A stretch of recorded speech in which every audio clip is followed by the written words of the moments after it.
আসসালামু আলাইকুম ভিউয়ার্স, আশা করছি সবাই ভালো আছেন। আজকে আমি আপনাদের সাথে শেয়ার করব শুটকি দিয়ে একটা ভাজির রেসিপি, যেটা খেতেও দারুণ মজা।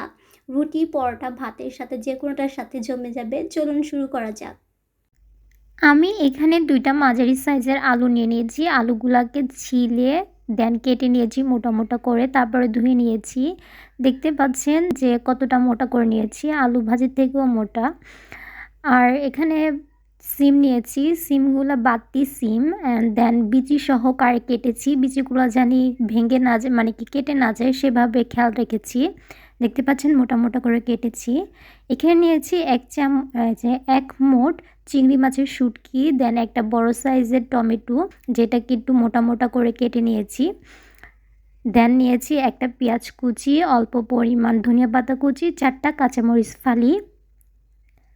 চুলাতে একটা হাঁড়ি বসিয়ে দিয়েছি। হাঁড়িটা গরম হওয়ার আগ পর্যন্ত অপেক্ষা করছি। গরম হয়ে গিয়েছে, এ পর্যায়ে দিয়ে দিচ্ছি সয়াবিন তেল। সয়াবিন তেলটা একটু অন্য ভাজির তুলনায় বেশি দিতে হবে, যেহেতু এটা শুটকি দিয়ে রান্না করব। আর এখন দিয়ে দিচ্ছি পেঁয়াজ কুচি, কাঁচামরিচ ফালি, হাফ চা চামচ হলুদ মরিচের গুঁড়া দিয়ে নাড়াচাড়া করে নিচ্ছি। চুলার ঝালটা মাঝারি ঝালের কমে আছে। এ পর্যায়ে দিয়ে দিব আলু, দেন সিম। তারপরে দিয়ে দিব যে বাটি দিয়ে সবজি দিয়েছি সেই বাটির 3 ভাগের 1 ভাগ পানি দিয়ে নাড়াচাড়া করে নিব। নাড়াচাড়া করার পরে দিচ্ছি হাফ চা চামচ লবণ, স্বাদ অনুযায়ী দিবেন আপনারা। তারপর ঢাকনা দিয়ে ঢেকে দিব, বলক আসার আগ পর্যন্ত অপেক্ষা করব।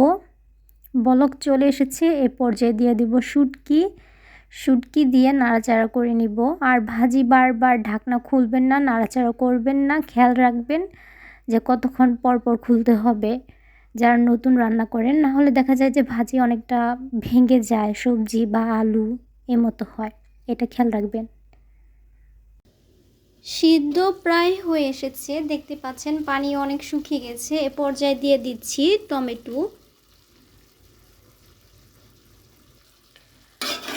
টমেটোটা দেওয়ার পর নাড়াচাড়া করে দিচ্ছি। এখন এই পানিটা শুকিয়ে নিব। পানি প্রায় শুকিয়ে গিয়েছে। এখন এ পর্যায়ে দিয়ে দিব ধনিয়া পাতা।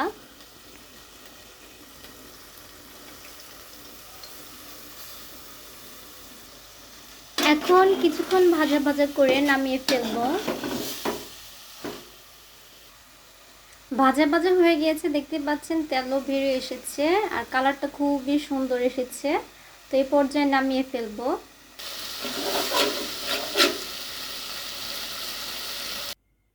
দেখতেই পাচ্ছেন কতটা সুন্দর হয়েছে।